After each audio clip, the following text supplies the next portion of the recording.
네, 안녕하세요. 최준영입니다. 2025년 12월 정말 이제 며칠 안 남았습니다. 어떻게 보면 대한민국 여러 가지 큰 일을 많이 헤쳐나왔고 또 내년을 그나마 좀 긍정적인 마인드로 많이들 이제 보는 것 같습니다만 여러 가지 해결되지 않은 많은 고민들이 있죠. 그 중에서도 가장 큰 고민은 이제 저출산인 것 같습니다. 지구본 연구소에서도 여러 번 제가 저출산, 고령화 그리고 그와 관련된 여러 가지 이야기들을 좀 해드렸고 해외 사례도 이야기를 다뤄봤던 것 같습니다. 그런데 이제 대부분의 이야기가 다 이제 저 머나먼 핀란드라든지 해외 이야기다 보니까 정작 우리 이야기는 잘 못했던 것 같습니다. 그래서 오늘은 이제 연말을 맞이해서 우리나라 인구와 관련된 연구를 수행해 오셨던 서울대학교 이철희 교수님을 모셔가지고 이야기를 나눠보도록 하겠습니다. 안녕하세요, 교수님. 네, 안녕하세요. 네. 시청자 여러분들 잘 아시겠지만 이철희 교수님께서는 이제 서울대학교 경제학과 이제 교수님으로 계시고요. 저출산 고령화위원회 그리고 외국인 정책위원회, 양성평등위원회 등 국가 주요 정책과 관련된 많은 정책과 관련된 전문가로서 많은 역할을 하고 계십니다. 그리고 현재 서울대학교 국가미래전략원 인구클러스터 장을 담당을 하고 계십니다. 그리고 2024년에 일할 사람이 사라진다라는 책을 출간하셔가지고 올해 정진기 언론문화상 이거 되게 큰 상입니다. 이걸 받으셨는데 이번에 또 새로운 책도 내시고 그래서 겸사겸사 해서 한번 모셨습니다. 안녕하세요, 교수님. 네, 안녕하세요. 네. 먼저 이제 핵심으로 바로 들어가 보죠. 네. 제가 이번에 새로 나온 인구에서 인간으로라는 책을 제가 정말 재밌게 봤는데요. 네. 사실 저는 되게 궁금했어요. 이 경제학을 전공하셨는데 이 1990년대 초반서부터 교수님께서는 이제 인구 문제에 관심을 가졌다라고 이제 앞쪽에 쓰고 계신데 당시에는 아직까지 산하 제한 이런 것도 있었고 여러 가지로 인구 문제는 전혀 관심이 대상이 없었는데 이게 연구 주제가 된 이유가 과연 뭘까요? 그건 기본적으로 유학의 산물입니다. 한국에서 전혀 관심이 없었는데 네. 유학을 가서 보니까 이미 그때 선진국 같은 경우에는 인구 고령화가 빠르게 진행이 되고 있었고요. 예. 그게 여러 그 학문 분야에서 중요한 화두였고, 네. 제가 일하던 그런 연구소, 그다음에 저희 지도 교수도 역시 관심을 많이 가지고 계셨고요. 네네. 그걸 하다 보니까 건강 문제라든가 우선 인구 고령화, 그다음에 은퇴 문제, 고령자의 노동시장 지위 문제 이런 것에서부터 연구를 이제 하기 시작했고요. 그 분야를 연구하다 보니까 아무래도 이제 출생아 수 감소라고 하는 것이 이제 그러한 변화를 이끌어내는 어떤 요인이기 때문에 또 역시 관심을 가지고 하기 시작했고, 연구 영역을 넓히다 보니까 이제 출산, 이민 이제 그런 문제까지 확장을 하는 이제 그러한 일이 있었던 것 같습니다.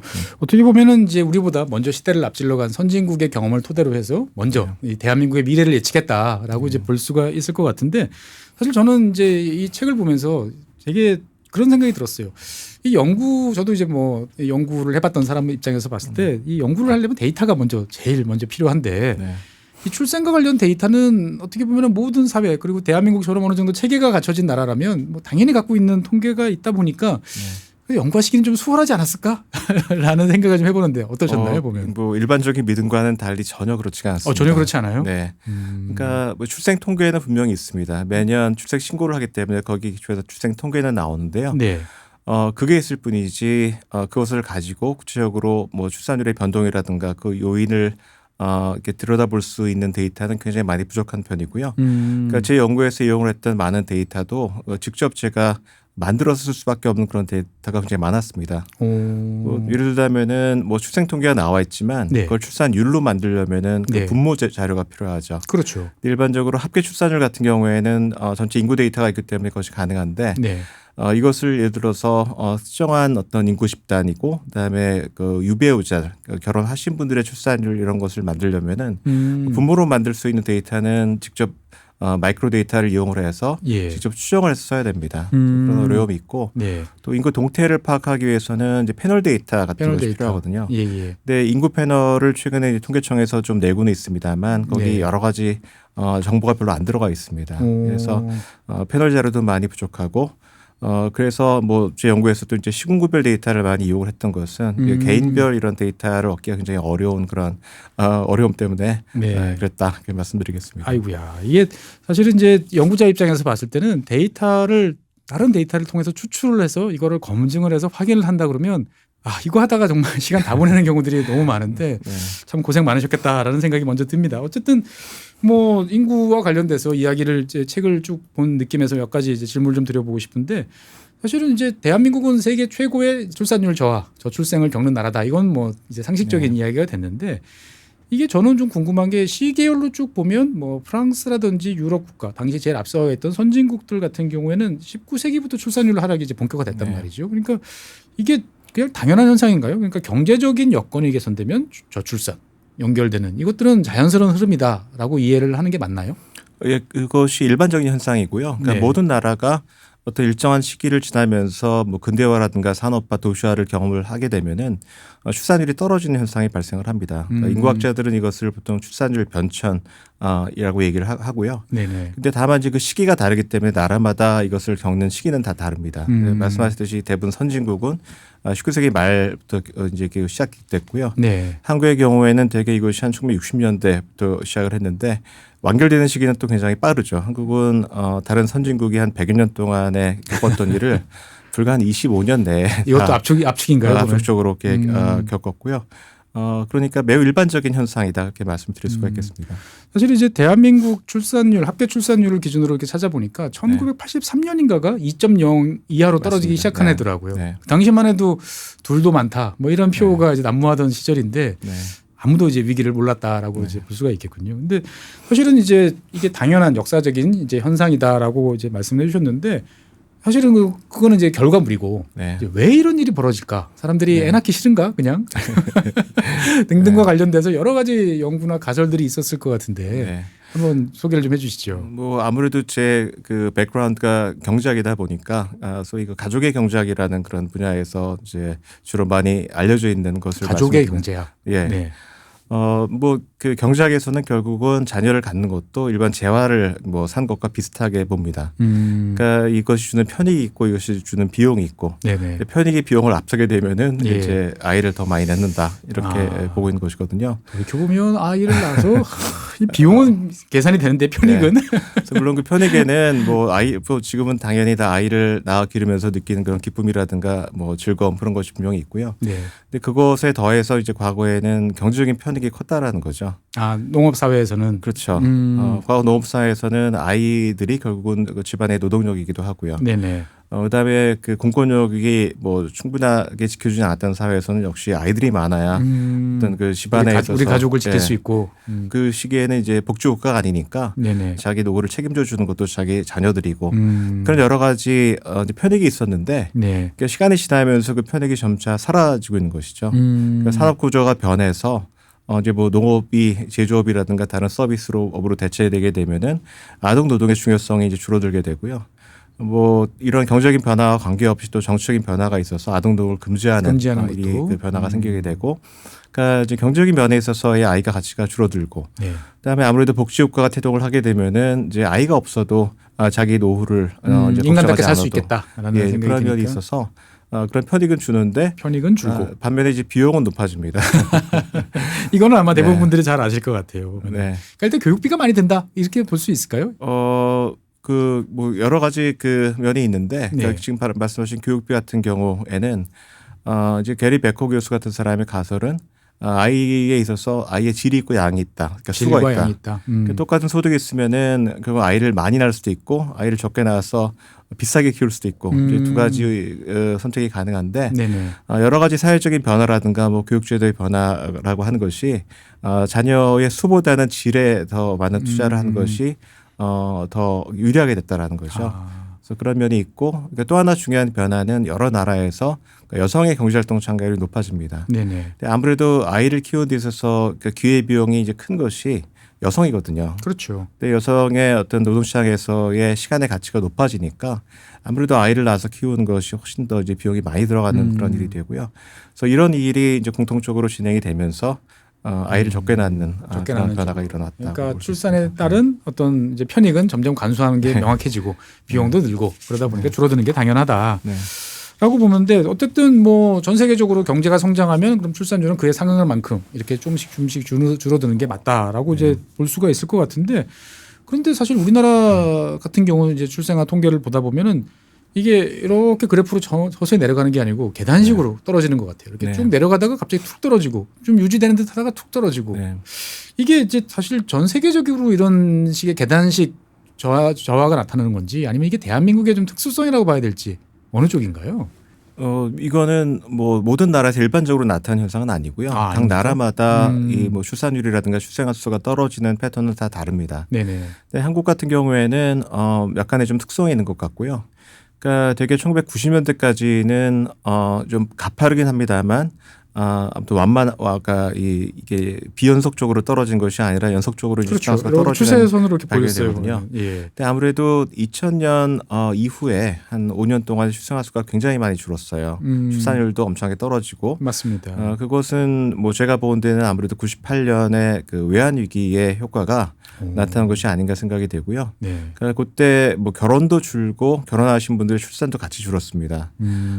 근데 이제 여러 가지 그 결혼과 출산을 결정한 요인을 보면은 뭐 노동시장 요인이라든가 뭐 교육, 경쟁 이런 것들이 있는데 아무래도 외환위기 이후에 이제 한국 사회가 많이 변했고 비정규직도 많이 늘어나게 됐고 미래에 대한 전망도 좀 나빠지게 되고 네네. 평생 직장 개념도 이제 사라지고 이제 그러다 보니까 일자리도 좀 양극화가 되고 그렇게 되면 아무래도 경쟁도 좀 심하게 되고 이제 그런 여러 가지 변화들이 이 결혼과 출산의 감소로 나타나는 것 같고요. 근데 이제 그것이 2005년이 지나고 나면은 네. 그 감소세가 멈추고 약간 등락을 하면서 약간 올라가요. 이제 사람들 어떻게 보면 충격에서 좀 벗어났다 이렇게 볼 수 있나요? 뭐 저는 꼭 그렇게 보지는 않고요. 그때 보게 되면은 결혼은 계속 감소합니다. 그러니까 2012년 이후에도 물론 30대 결혼이 좀 올라가는 면이 있었지만 전반적으로 이제 결혼은 주는 것이 나타나고요. 네네. 근데 2005년부터 2012년 사이에 유배우 출산율, 그러니까 결혼하신 분들의 출산율이 높아져요. 근데 이제 어디서 높아지냐면은 그 이전보다 더 그 나이가 많은 층, 그러니까 30대 초에서 유배우 출산율이 높아지는 것이 전반적으로 이제 출산율 감소를 멈추게 하고 높아지게 한 요인이 되거든요. 출산 연령이 좀 뒤로 갔지만 어쨌든 애들이 태어나니까 그 감소를 좀 늦췄다. 그래서 저는 이제 두 가지 요인을 지적할 수가 있는데 네. 하나는 이렇게 굉장히 빠르게 몇 년 동안에 아이를 안 낳고 그렇게 되면은 그걸 지어내서 낳는 효과가 있습니다. 몰아가지고. 예, 그러니까 어려워서 낳지는 않았지만 낳고 싶다라는 마음이 이제 그것이 있는 분들 같은 경우에는 지어서 낳는 것이죠. 네네. 그것이 하나가 있고.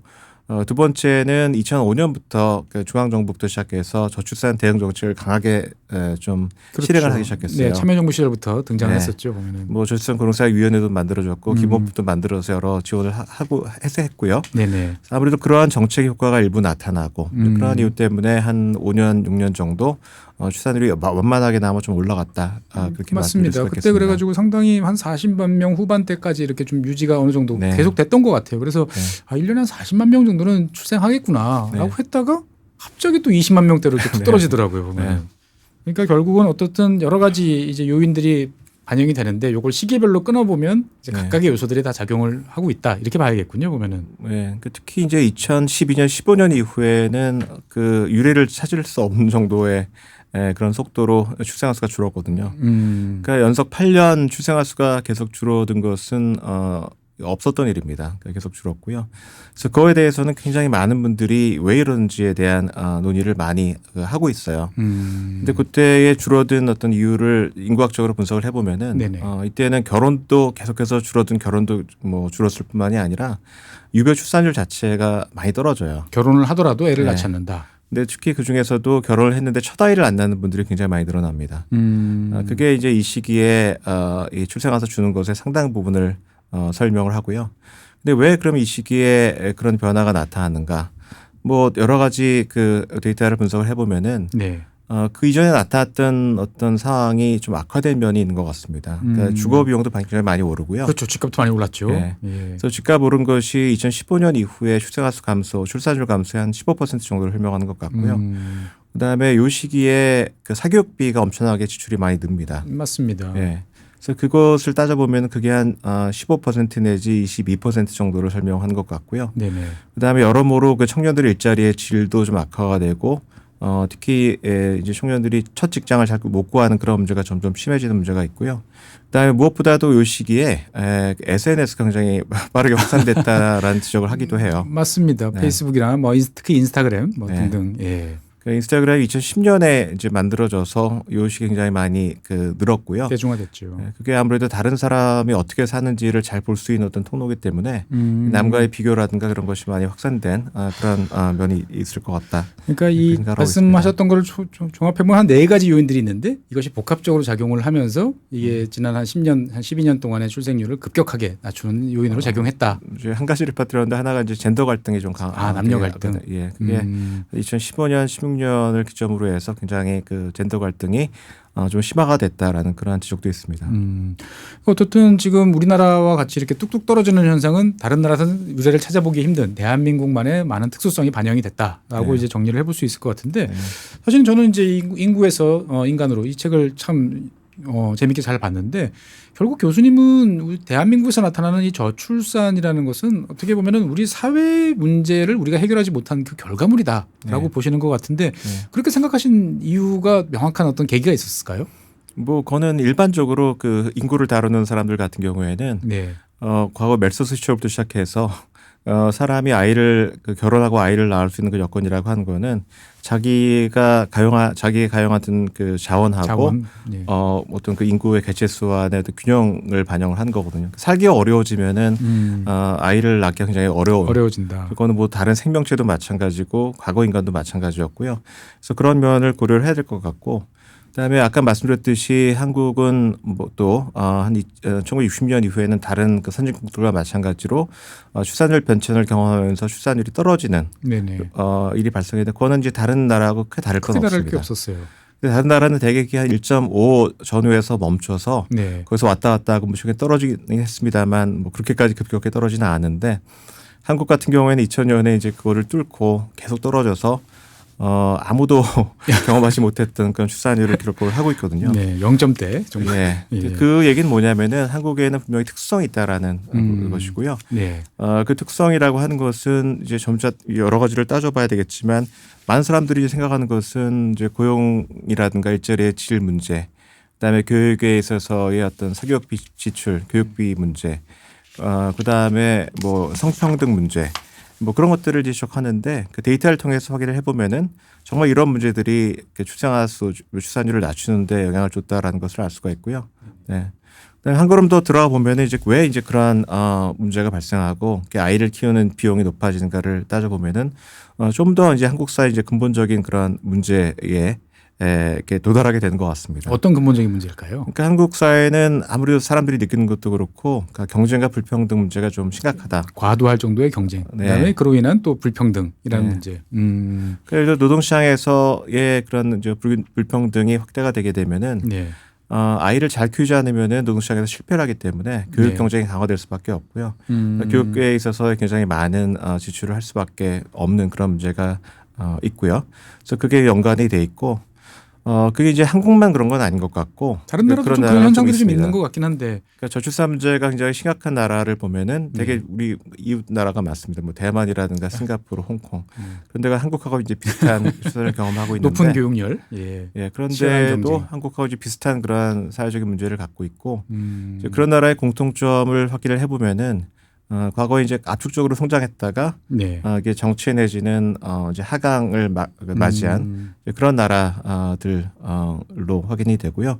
그래서 이제 그런 경험이 아까 말씀드린 그런 한국 사회의 어떤 특수성을 만들어내고 그게 이제 다른 나라에 비해서 훨씬 더 저출산 문제를 어렵게 심각하게 만드는 그런 요인으로 작용하지 않았나 생각을 합니다. 그러니까 이제 압축 성장을 위한 어떻게 보면은 온 사회가 압력솥처럼 막 사람을 쥐어짜고 어떻게 보면 발전을 위해서 또 성장을 위해서 막 강요했던 분위기가 경제적인 성장은 달성했지만 결국 그 부작용이 이제 저출산이라는 것으로 나타났다. 이렇게 이해를 하면 대충은 맞겠군요. 보면.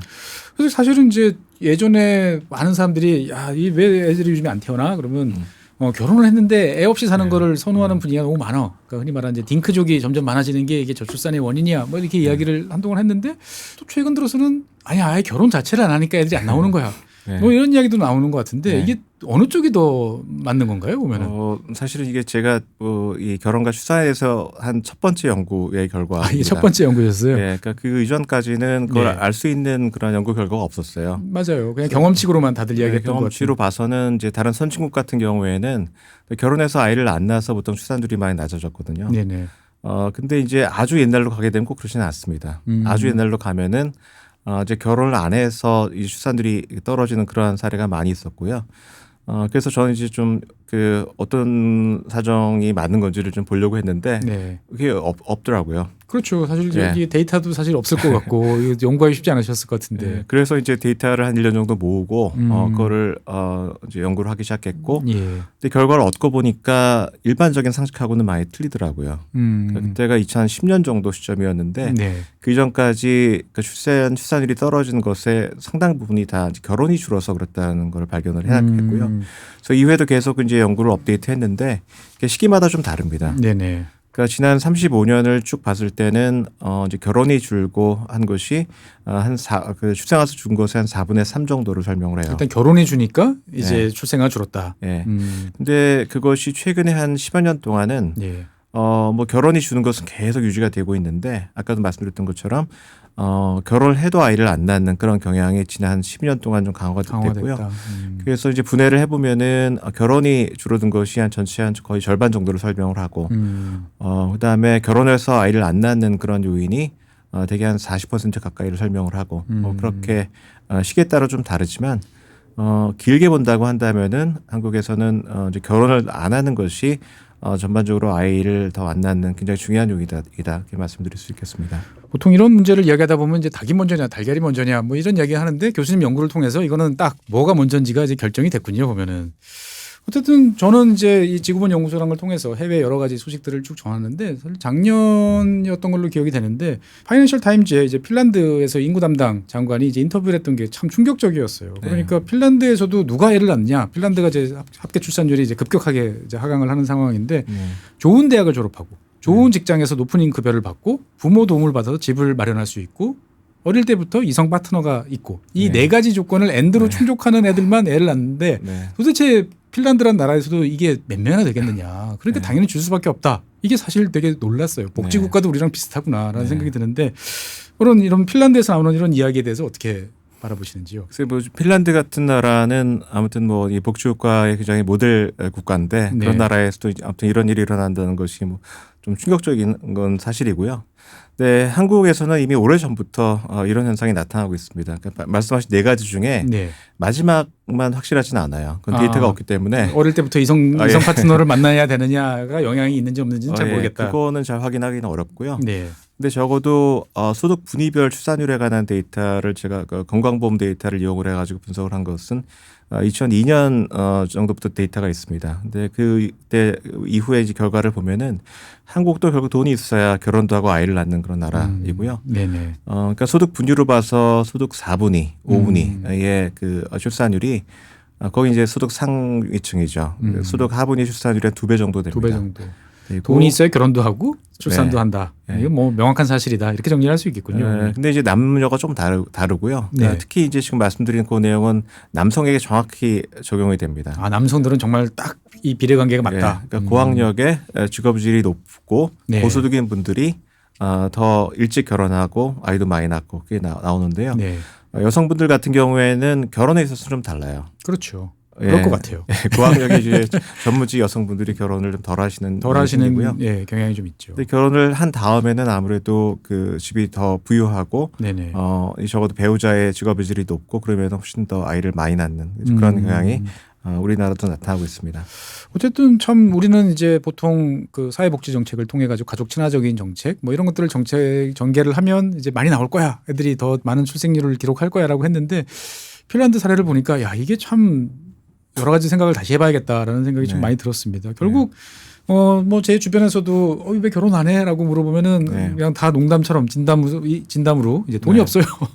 이렇게 답하는 후배들이 참 이제 많은데 어느 순간인가부터는 이제 자녀가 부의 상징이야라고 이야기하다가 좀 있으니까 이제 결혼도 부의 상징이야라는 이야기가 이제 막 등장을 하더라고요. 그러니까 결국 교수님의 어떤 이런 데이터를 통한 연구를 보면 결국은 우리가 걱정하고 있는 저출산 그리고 그 저출산의 원인인 결혼, 낮아지는 결혼 이거 같은 경우는 다 경제적인 요인이 가장 크다. 이렇게 이제 바라보는 게 가장 핵심이겠군요.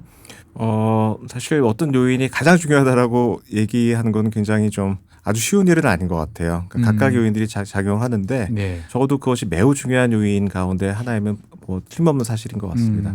그러니까 어떻든 좌우간 소득이 높고 자산이 많고 그러면 네. 분명히 더 많은 아이들을 가질 가능성이 훨씬 높다. 그리고 그것은 데이터로 난다라고 이제 볼 수가 있겠고. 네. 그러면 이게 지역별로는 어떻게 되나요? 이게 지역 수준이 높으면 지역의 소득 수준이 높으면 좀 출산율이 올라가는 경향이 분명히 존재하나요? 예, 그것도 최근에 이제 데이터를 가지고 시군구별로 네. 그 지역의 평균 급여라든가 임금이라든가 이런 걸 가지고 이제 분석을 해보면은 그 지역의 소득이 높을수록, 그러니까 이건 급여액입니다. 평균 급여액이 높을수록, 네네. 그리고 고용률이 높을수록, 그러니까 청년들의 고용률이 높을수록 그 지역의 이제 결혼율하고 출산율이 높아지는 그런 관계가 뚜렷하게 나타납니다. 그러니까 단순하게 소득 수준뿐만 아니고 고용률까지 같이 봐야 이게 정확하게 예측을 할 수가 있겠군요. 결국 저도 이제 아이 둘을 이제 키우는 입장이고 이번에 이제 큰 아들을 이제 첫째 아들을 이제 고3 이제 드디어 이제 수능을 보게 만들었는데 이게 참 보면 군비 경쟁 꼭 무슨 전쟁하는 것처럼 뭐 얼마나 많은 것을 퍼부어서 상대방보다 더 위에 서야 되느냐 이게 사실 뭐 교육이라 뭐 육아의 핵심인 것 같아요. 그러다 보니까 한정된 자원을 가지고 자녀 숫자를 줄여서 뭐 집중한다. 아니면 아예 나는 그 경쟁에 뛰어들지 않겠어 라고 해서 포기하는 경우들이 점점 많다라고 이야기하는데 이것도 데이터를 통해서 확인이 좀 될까요? 예, 그렇습니다. 이것을 뭐 최근에 그런 그 우리나라 우선 데이터를 봐서 이렇게 살펴보게 되면은 앞서 말씀드린 것처럼 이제 사교육비 지출, 그러니까 교육에 관한 그 경쟁이 굉장히 높아지는 것을 확인할 수가 있고요. 네. 사교육비 지출이 늘어나게 되면은 아무튼 그 출산율이 낮아지는 그런 효과가 뚜렷하게 발견이 됩니다. 근데 왜 사교육을 받는가 이걸 따져보게 되면은 네. 역시 그 노동시장에서의 경쟁이 좀 심화되는 것을 볼 수가 있고요. 그러니까 과거에는 이제 대학을 들어간 것이 중요했던 시절이 그렇죠. 때가 들어만 있었죠. 가면 좋은 직장 이렇게 네. 생각을 했었죠. 근데 지금은 이제 굉장히 많은 분들이 대학을 일단 가고요. 근데 대학을 가더라도 뭐 연구 결과를 보면은 대학을 나온 분들 가운데서의 어떤 그 격차가 커집니다. 맞습니다. 어느 전공을 가느냐, 네. 어느 대학을 가는지에 따라서 정말 이제 힘들어요. 예, 그래서 그게 이제 실질적인 분석 결과로 확인이 되고요. 이제 그건 상위로 가기 위한 그런 경쟁도 있는데 그 하위로 안 가기 위한 또 그런 경쟁. 그러니까 뭐 축구로 본다고 한다면은 이제 위로 올라간 거지만 잔류를 위해서라도 처절하게 잔류하기 위한 것이 있는데 뭐 잘 아시다시피 지금은 이 많은 그 대기업이 신규 공채를 하지 않는 경우가 많고요. 맞습니다. 예, 그래서 처음에 아무튼 갈 직장이 마땅하지 않은 것이 그 경우가 굉장히 많습니다.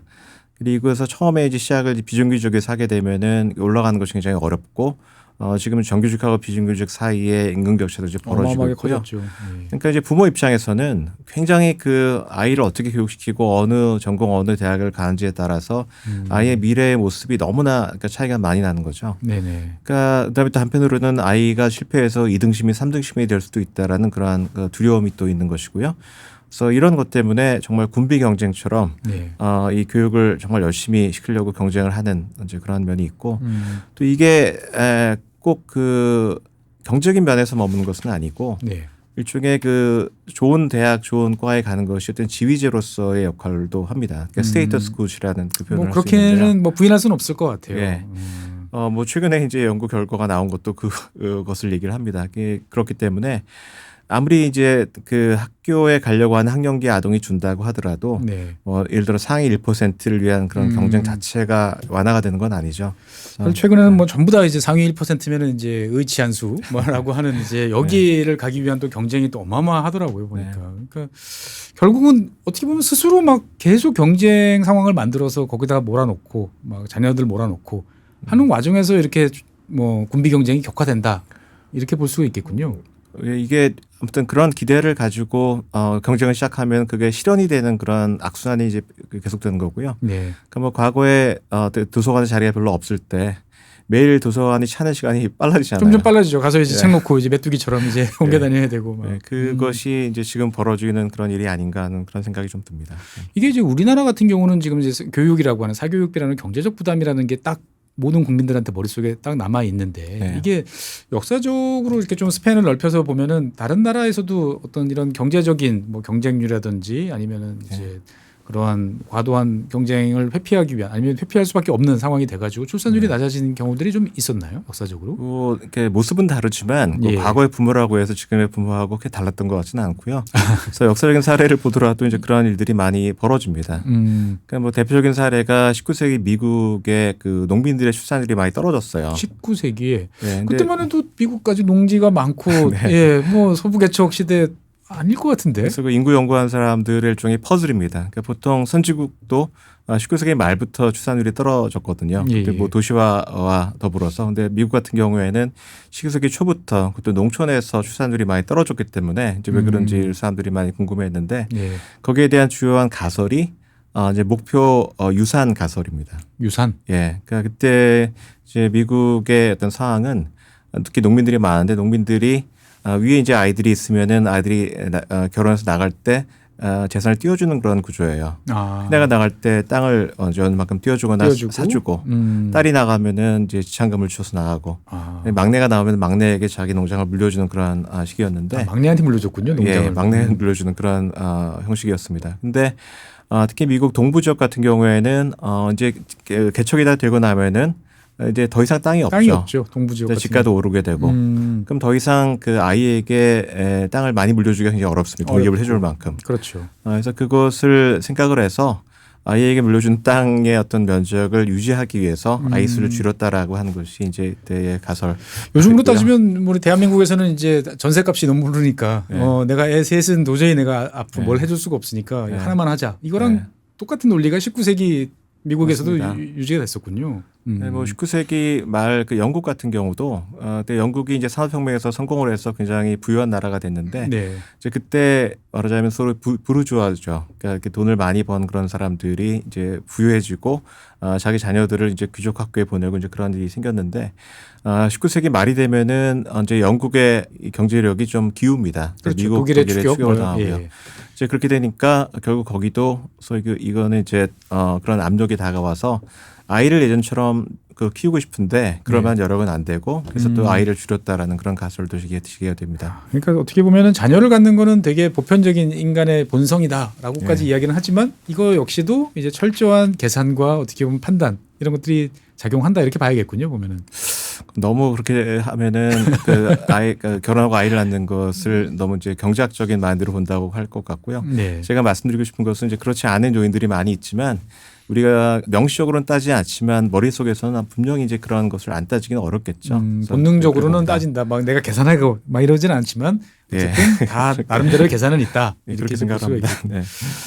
사실 이제 뭐 저도 이제 아들 지금 딸 둘 이제 키우고 있는데 정말 허리가 이제 휘는 느낌이 이제 들 때가 있어요. 그런데 이제 지역에 있는 친구들 뭐 후배들 만나서 이야기해 보면 또 거기는 또 분위기가 완전히 달라가지고 야 너는 뭐 골프를 넉넉하게 치고 막 때 되면 해외 여행 다니는 게 좋겠다 막 이런 이야기를 이제 하고 있거든요. 근데 지역별로 이게 상당히 차이가 나는 것 같아요. 사교육비를 다 자녀 교육은 중요하다라고 하는데 그러면 서울이나 수도권은 당연히 사교육비가 높고 그다음에 지방에는 적고 그러니까 지방의 출생률이 더 높다. 이렇게 그냥 이해해도 무방하다 이렇게 보시는 거죠. 그러니까 상관관계를 보면 그게 매우 뚜렷하게 나타납니다. 매우 뚜렷합니까 이거는? 그러니까 서울을 비롯해서 이제 그런 대도시, 그러니까 서울을 정점으로 대도시가 전반적으로 사교육비 지출도 많고요. 그다음에 뭐 출산율은 낮고 이제 그런 게 나타나는데 이제 그거는 아무래도 상관관계겠죠. 그래서 뭐 다른 방식으로 설명이 가능합니다. 뭐 예를 들어서 굉장히 경쟁적이고 아이도 잘 키우고 싶어하고 그런 사람들이 주로 수도권에 많이 몰려서 그런 일이 발생한다고 얘기를 할 수 있겠고요.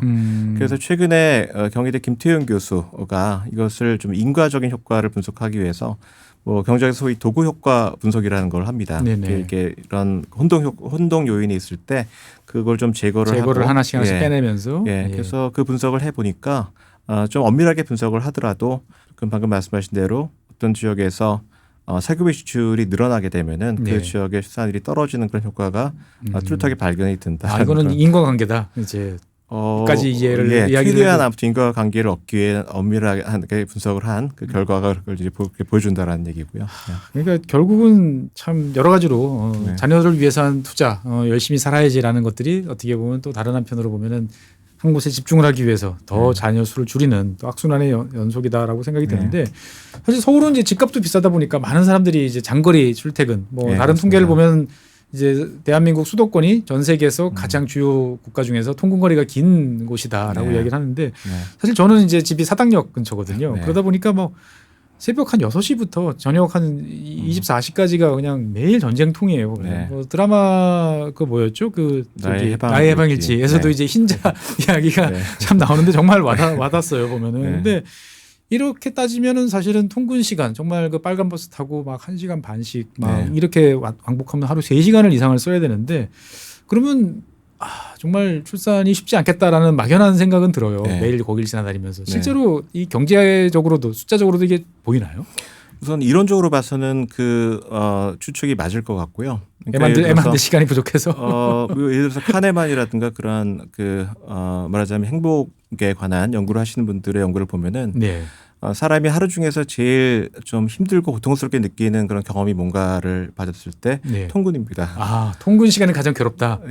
맞아요. 그 길어지게 되면은 뭐 본인이 일단 괴로울 수밖에 없고요. 특히 퇴근 때 통근이 길면 정말 끝없이 그냥 계속 길 위에 있는 것 같아요. 그러니까 또 그렇게 되면 시간이 부족해지면은 뭐 아무래도 연애할 시간도 없고요. 결혼하기도 어렵고.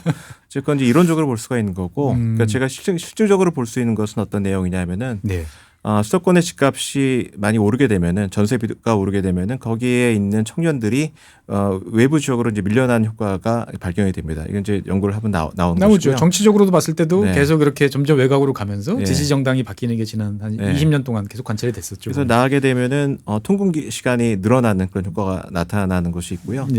근데 어떤 사람들이 주로 나가고 어떤 사람들이 남는지를 보면은 되게 외곽으로 나가시는 젊은 사람들 가운데는 이제 결혼을 해 있거나 앞으로 아이를 낳을 가능성이 있는 분들이 더 많이 밖으로 나가세요. 그러니까 이제 제가 말씀드리고 싶은 것은 뭐냐면은 통근 시간이 늘어나서 아이를 안 낳는 그런 면이 있는데 그걸 뒤집어 말해서 통근 시간이 늘어날까 봐 아이를 못 낳거나 결혼을 못 하는 분들이 있다는 얘기죠. 내가 지금 상태에서 여기 집값이 엄청나게 비싸고 그런데 지금 결혼하거나 아이를 낳게 되면은 결국 여기서는 못 살고 엄두가 안 나죠. 내가 다른 데로 나가야 된다. 이제 그런 상태에서는 아이를 낳으려고 하던 분들도 생각을 한번 다시 할 수밖에 없는 그런 것이 있고요.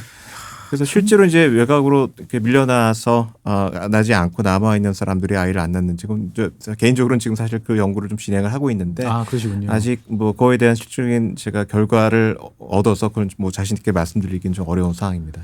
사실 돌이켜 생각해 보면 대한민국의 신도시라는 것은 과거에 이제 남자 혼자 이랬을 때 아빠는 자고 나 출근할게 그러고 문 딱 닫고 나가면 밖이 뭐 지옥통이든 어떻든 간에 자고 아빠 혼자 고생하면 가족은 넓은 집에서 뭐 그래도 괜찮게 다 가족이 살 수 있는 체제가 됐는데 지금 이제 맞벌이가 이제 일반화되다 보니까 이렇게 통근거리가 길어지면 정말 엄두가 안 날 것 같다라는 생각이 참 듭니다.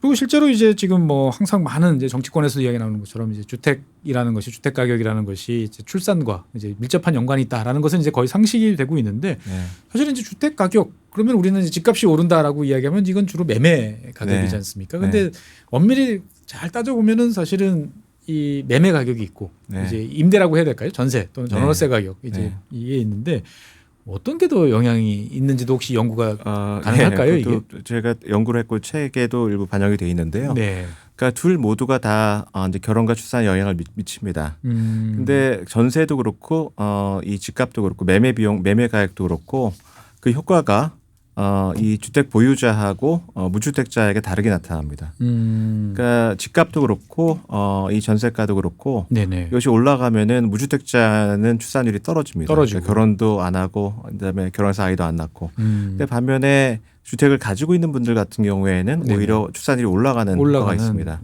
그중에 자산 효과가 있는 것이고요. 나 돈 벌었어. 이제 이런 애 키울 수 있을 것 같아. 이런 느낌 되게 중요하다. 이렇게 볼 수 있는 건가요? 그러니까 자산 효과라고 하는 것은 아무래도 이제 소득 증가랑 비슷한 효과가 있기 때문에 그분들은 아이를 더 낳는데 근데 이제 그거 효과의 규모가 다릅니다. 그러니까 전반적으로 봐서는 이 무주택자에게 나타난 효과가 훨씬 크기 때문에 훨씬 더 크다. 뭐 전세 가격이나 집값이 올라가면 출산율이 떨어진 효과가 나타나고요. 근데 그 가운데서도 이 전세가의 영향이 훨씬 더 큽니다. 전세가. 그 이유는 전세가 같은 경우에는 자산 효과는 비교적 약하고요.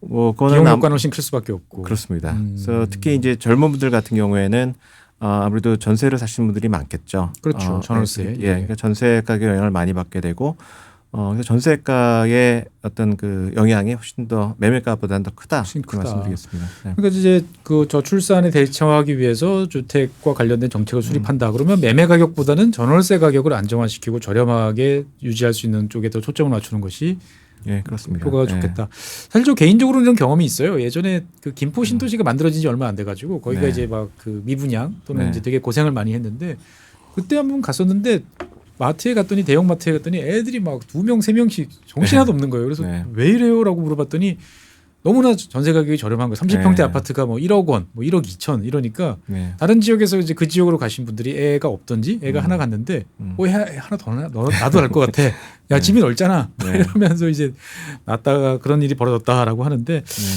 이게 참 냉정하군요 보면은. 네. 그렇습니다.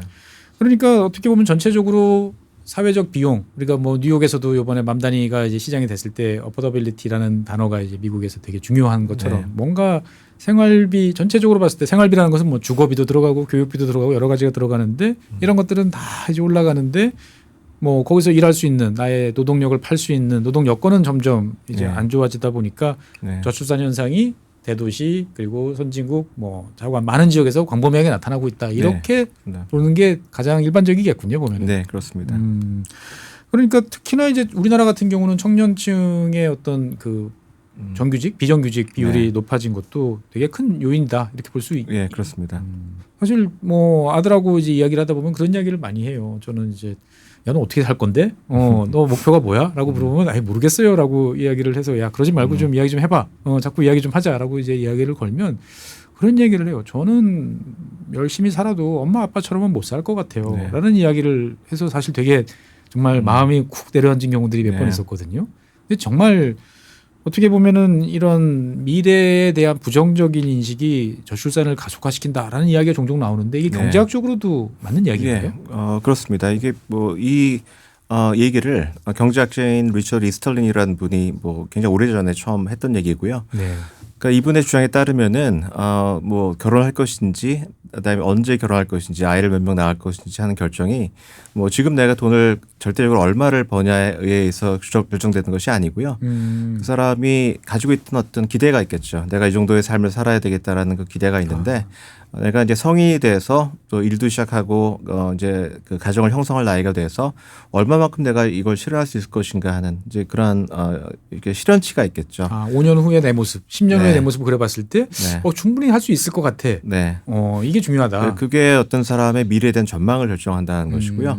그 전망이 좋게 되면은 이제 그 사람이 일찍 결혼도 하고 아이도 많이 낳고 한다는 그런 이제 가설입니다. 그러니까 지금 고생을 하도 지금 내가 쥐꼬리만 한 월급 받더라도 회사에 선배님들 보시니까 야, 한 7, 8년 차 정도 되면 네. 그래도 괜찮네. 라고 생각하면 결혼도 할 것인데 예. 위에 선배님들을 봐도 뭐 상황이 비슷하다. 그러면 아유, 그냥 안 하는 게 낫겠다. 예. 그 절대적인 소득이 뭐 중요하지 않다라는 것은 사실 우리가 상식적으로 알 수 있을 것 같고요. 네. 그게 중요하다고 한다면은 지금 출산율이 사실 높아져야 되거든요.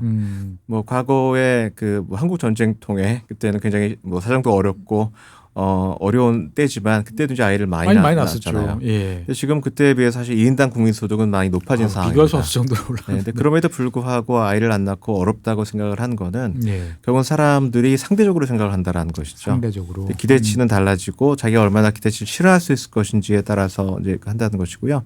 그래서 그 이스털린의 주장은 이런 기대치가 언제 형성이 되는가? 자기가 어린 시절에 부모의 모습을 보면서 형성이 된다라는 겁니다. 그래서 이제 부모의 경험이라고 하는 것이 예. 어떤 모든 사람에게 있어서 어떤 중고점이 되는 거고요. 근데 이제 한국의 경험을 보면은 그러니까 지금 이제 젊은 세대의 부모 세대, 저도 이제 그 중에 하나인데, 되게 1980년대에 뭐 대학을 나오고 취업을 했던 세대거든요. 근데 그때는 1년에 연 평균 경제 성장률이 대체로 뭐 7.5% 정도. 뭐 평균에서 그렇지 사실 뭐 좋을 때는 막 두 자리 숫자도 몇 번씩 예, 봤던 것 그렇습니다. 같아요. 예. 근데 지금 2010년대 평균으로 해서는 그게 뭐 2.3% 정도 수준이거든요. 그러니까 이 지금 청년들의 입장에서는 그 부모 세대가 그 누렸던 굉장히 빠른 성장, 네. 그다음에 그 성장으로 인해서 기회가 많이 생겨나는 이제 그러한 시대를 누리기가 점점 어렵게 됐다는 것이고요. 어렵게 됐다. 네, 그래서 이건 뭐 직접적인 증거는 아니고 좀 정황적인 증거입니다만 제가 이제 국가별 데이터를 이용을 해서 그걸 분석을 해봤습니다. 그러니까 이게 1980년대 그러니까 부모 세대에 있어서의 그 평균 경제 성장률에 비해서 지금 자녀 세대의 평균적인 경제 성장률이 상대적으로 더 많이 낮아지게 되면은 어떤 일이 발생할 것인가 아주 뚜렷한 그 관계가 나타납니다. 출산율이 매우 그 낮아지는 그런 효과가 발생을 하는 것을 볼 수가 있습니다. 어떻게 보면은 참 중국 같은 경우에도 최근에 합계 출산율이 이제 1.0이다. 뭐 실질적으로 0점대로 떨어졌다. 이런 이야기가 나타나는데 거기에 대해서 이제 중국 지도부가 이게 경제가 더 성장을 하면 이 문제를 해결할 수 있어라는 것도 완전히 틀린 문제는 또 아닐 수도 있겠군요. 보면 어떻든. 예, 그렇죠. 근데 아무리 성장을 한다 하더라도 부모 세대가 누렸던 성장률을 그런 체감을 할 수 있을 만큼 좀 쉽지는 않을 것 같습니다. 예. 근데 여러 가지 이야기들을 많이 이제 나눠보고 있는데 사실 이건 제가 꼭 이제 궁금해서 책을 읽어봐도 이 내용은 잘 언뜻 없어가지고 사실 이제 지구본 연구소 이제 소개를 하다 보면은 이제 지역 강국들 이야기를 종종 소개를 합니다. 이제 튀르키예 또는 인도 뭐 이런 나라들 뭐 앞으로 이제 잘 성장을 한다 그러는데 최근에 이제 특히 튀르키예 쪽에서 그런 이야기들이 종종 나와요. 이 젊은 이제 여성들이 K 드라마, K-팝 이런 걸 보면서 그리고 SNS 이런 거를 이제 하면서 이제 미혼이나 독신 이게 전혀 문제될 게 없고 당당하고 이게 이제 어떻게 보면 자신의 가치관을 지키는 것이다. 라고 해서 아이를 낳지 않는다. 그래서 이거 금지시켜야 된다. 이런 이야기들이 이제 종종 이제 나와요. 근데 교수님이 보시기에는 어떤 이러한 효과들이 진짜로 아까 이제 결혼이라든지 뭐 이런 것들처럼 영향을 강하게 미치는 거라고 보시는 수 있을까요? 그러니까 두 가지로 나눠서 좀 보고 싶은데요. 뭐 이런 드라마라든가 이런 것들은 사실은 사회를 반영하는 것이지 어떤 사회를 바꿔놓는 그런 요인이 될까에 대해서는 약간의 좀 의문은 있습니다. 그러니까 이 드라마라든가 뭐 그런 얘기를 많이 합니다. 그러니까 뭐 그 드라마 예능도 특정한 그런 예능 때문에 사람들이 혼자 사는 걸 선호한다는 솔로들만 나와요 지금. 그런 얘기도 있고요. 근데 뭐 그게 그러면이 뭐 있을 수도 있겠습니다만 그런 그 예능이라든가 드라마가 나오는 것 자체가 사회의 변화를 반영하는 거라고 생각이 되고요. 근데 그럼에도 불구하고 이제 결혼과 출산의 결정에 있어서 소위 피어 이펙트라고 하죠. 그러니까 이웃 효과라든가 아니면은 뭐 동료 효과. 또래 집단. 근데 그거는 아주 오래전부터 있었어요. 그러니까 과거 18세기, 그러니까 19세기 영국에서 저출산이 이제 확산돼 나가는 그걸 연구했던 사람들이 있거든요. 그걸 보게 되면은 이게 그 유행처럼 번져 나갑니다. 지역별로도 그렇고요. 계층별로도 봐서 어떤 상류층이 그러한 뭐 어떤 아이를 안 낳는 그러한 것이 되면은 그게 좀 하위 집단에 이렇게 모방이 되고 전파되는 그러한 양상을 볼 수가 있고요.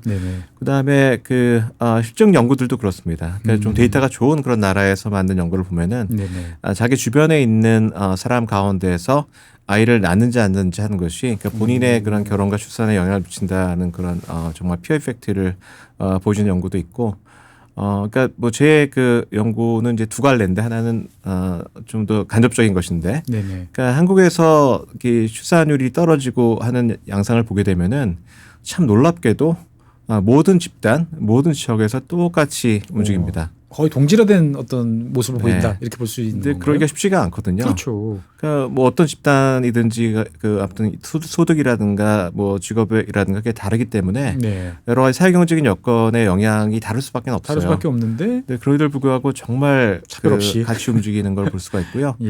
그렇다고 한다면은 이게 그 아무튼 그 여러 가지 사회적인 규범이라든가 그런 것의 확산이 굉장히 중요했을 가능성이 있는 것 같고. 그다음에 제가 했던 실증 분석은 이제 시군구별 데이터를 이용을 해서 자기가 사는 동네에서 자기랑 같은 집단, 그러니까 나이라든가 학력이 같은 그런 집단의 전체에 있어서 예를 들어 그 집단에 결혼 안 한 사람의 비중이 많이 늘어난다. 그럼 내가 결혼을 안 할 확률이 늘어나는가를 봤더니 이제 그렇게 실제로 그렇게 나옵니다. 근데 흥미로운 게 뭐냐면은 그 효과가 2000년대 초만 해도 거의 없어요. 2000년대 초만에는 안 나타났어요? 그런 효과가 안 나타나다가 2010년이 지나면서 나타나기 시작했고 최근에는 매우 강력하게 나타납니다. 그럼 2010년이면 이 스마트폰 이제 아이폰 3GS가 이제 국내에 들어온 게 2009년 뭐 이때 들어왔으니까. 그래서 뭐 실제로 그런지는 모르겠습니다만 하나 이제 가설은 어쨌건 뭐 그런 SNS의 확산이라든가 이제 다른 사람이 어떻게 사는지를 좀 잘 볼 수 있는 이제 그런 여건이 만들어지면서 그런 이웃 효과 또는 그 동료 효과가 훨씬 더 좀 강화되고 있는 것이 아닌가 좀 추측을 하고 있습니다. 네, 오늘 이철희 교수님 모시고 이제 새로 발간하신 이제 책 인구에서 인간으로. 제목도 참 멋있습니다. 이것과 관련돼서 이 책에는 전체적으로 이제 두 파트로 나눠져 있습니다. 저출산의 이제 원인이 어디에 있는가와 관련된 내용, 그리고 그럼 우리는 과연 어떤 대책을 이제 세워야 될 것인가, 그리고 그 정책은 효과가 있는가, 이게 두 파트로 나눠져 있는데 지금까지 책의 앞부분과 관련된 이야기를 쭉 나눠봤어요. 그래서 여러 가지 다양한 사례들을 알기 쉽게 설명을 해주셨고, 사실 책에는 훨씬 더 세부적인 디테일한 내용들이 많이 있으니까 한 번씩 보시면 좋을 것 같아요. 그래서 두 번째 이야기를 해야 되는데 교수님 시간 관계상 일단은 오늘은 이제 저출산의 원인과 관련된 이야기만 여기서 매듭을 짓고 이 효과나 효과적인 정책, 그다음에 어느 방향으로 나가야 될지는 다음 시간에 계속 이어서 해봐도 될 것 같은데 그래도 되겠죠? 예, 좋습니다. 네. 네, 오늘은 서울대학교 이철희 교수님을 모시고 새로 나온 인구에서 인간으로라는 책을 중심으로 왜 저출산이 발생했고 어떠한 요인이 우리 저출산을 가속화시키는가 등등과 관련된 여러 이야기를 나눠봤습니다. 이 책을 한 번씩 읽어보시면 정말 막연히 느꼈던 것을 피부로 체감하고 그렇구나라고 고개를 끄덕거리는 자신을 볼 수 있습니다. 네, 오늘 시간은 여기까지 하고요. 다음 시간에 다시 교수님 모시고 저출산 정책과 관련된 이야기를 나눠서 이야기해 보도록 하겠습니다. 지금까지 시청해주신 여러분 대단히 감사하고요. 나오신 교수님 고맙습니다. 예, 감사합니다.